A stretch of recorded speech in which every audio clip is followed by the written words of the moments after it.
soo dhawaada saaxiibayaal intiina la socota waxaa maalinimadii shalay ahayd magaalada Muqdisho kulan ku yeeshay madaxweynaha Jamhuuriyadda Federaalka ah ee Soomaaliya Xasan Sheekh Maxamuud iyo madaxweynaha dowlad goboleedka Hirshabeelle Cali Guudlaabe.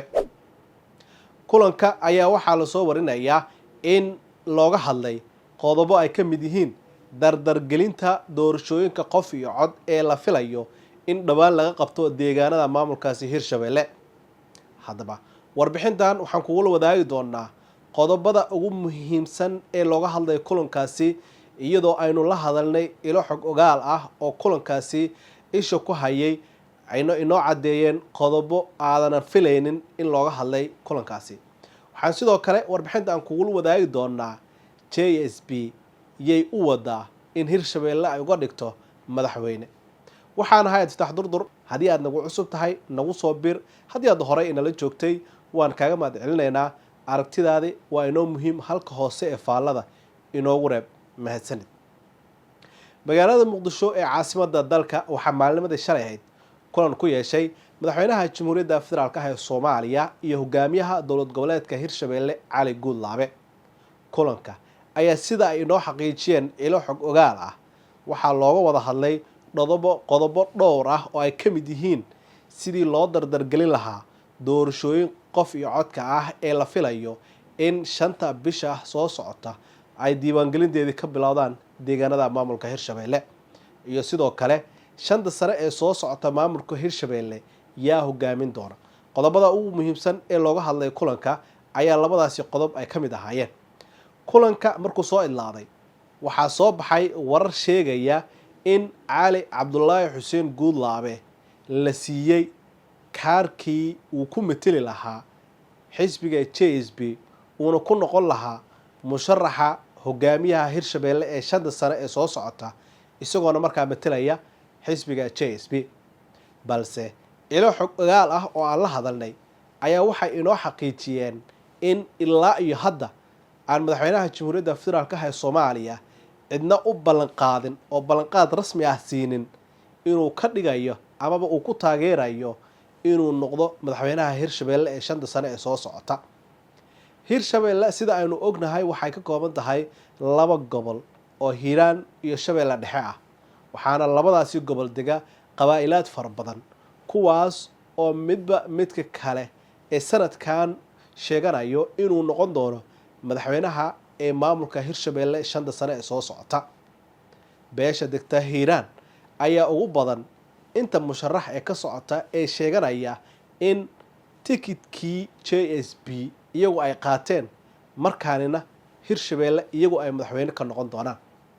balse warar kale ee soo baxay ayaa waxa ay sheegayeen kuwa oo faafinaya in Cali Guudlaabe shalaba la siiyay tikidkii kulanka madaxweynaha uu la qaatayna uu ujeedkiisu ahaa in Cali Guudlaabe lagu caleem saaro JSB-na uu sidaa ku matalo. balse xaqiiqadu intaa waa ay ka fog tahay. weli madaxweynaha xisbiga uu hogaamiyo ee JSB cidina uma dooran in ay matasho JSB isuna sharxaan hogaanka ee Hirshabeelle 5 sano ee soo socota.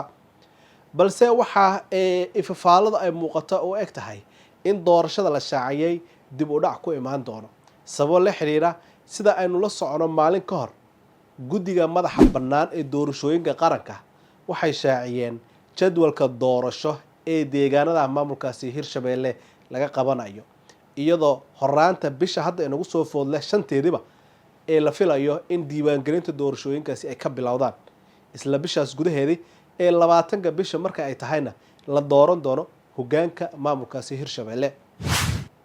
balse sida aynu ku barnay doorashooyinka qof iyo codka ah ee hadda tusaale laga soo qabtay Koonfur Galbeed iyadoo maalmo uun ay ka harsan tahay welina aanan la ogeyn musharaxiinta u taagan xisbiyada gaar ahaan xisbiga JSB in doorashadu ay bilaabato 5 bisha ama diiwaangelinteeda ay bilaabato macada in arintaasi ay dhici doonto.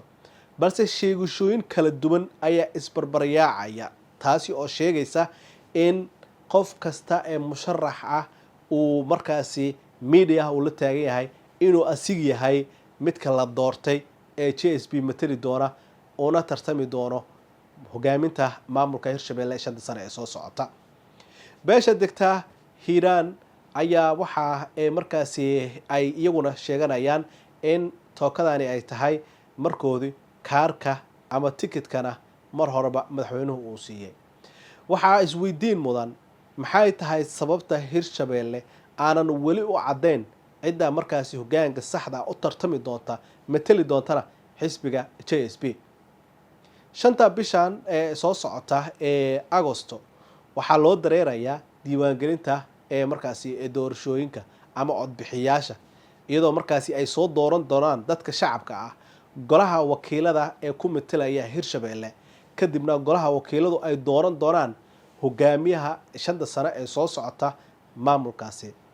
Hirshabelle inta uu hayay madaxweynaha hadda joogay Cali Guudlaabe waxaa aad loogu dhaliilaa inuu ka gaabiyay horumarada la filayay in intaas sano ee maamulka uu hogaaminayay in uu maamulkaasi la filayay gaaro, balse aanan gaarin.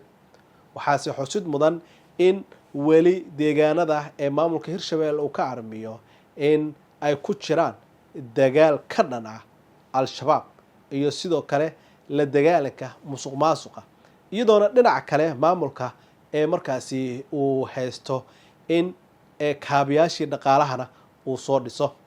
waxaa sidoo kale isweydiin mudan Hirshabelle malafkeedii ma loo maamuli doonaa sida koonfur galbeed iyo hadda galmudug siday wax u socdaan. haddiise Hirshabelle iyo galmudug laga farxashto xaggee ayay diyaaraddu caga dhigan doontaa, ma Jubbaland mise meel kale? gobolka Banaadir waa qayb ka mid ah meelaha ugu muhiimsan ee la filayo doorashooyinka qof iyo codka ah, weliba ay ka bilowdeen in haddana mar kale golaha caasimaddu ay doortaan oo loo dareero.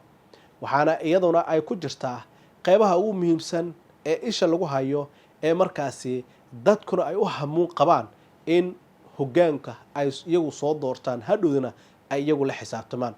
haddii aynu eegno maamulada kale ee dalka ka jira, Jubbaland weli ma cadda warkeedii oo waxaa halkaasi jooga madaxweyne isaga isdoortay oo aan sharciyad haysan, misna aanan doonaynin in doorasho qof iyo cod ah laga hirgeliyo deegaanada uu ka armiyo.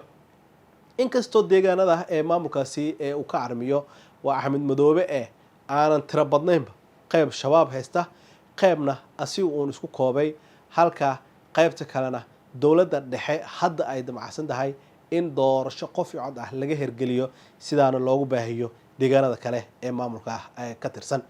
balse ma cadda ujeedka iyo qorshaha saxda ah ee dowladda federaalka ee Soomaaliya ay halkaasi uga hirgelin doonto doorasho qof iyo cod ah. waase la hubaa in deegaanada dhan ee dalka laga qaban doono doorasho qof iyo cod, ha soo daahdo mise hadda laga hirgeliyo way dhici doontaa sida dadku badana ay aaminsan yihiin.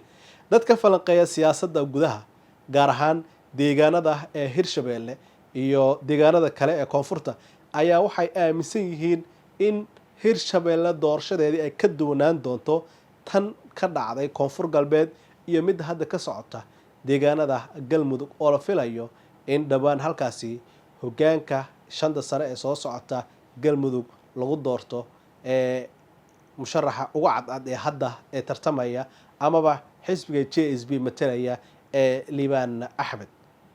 adigu sidee ayaad u aragtaa in doorashooyinka qof iyo cod laga hirgeliyo dalka Hirshabelle se yaad is leedahay wuu mudan yahay in 5 sano soo socota inuu hogaamiyo?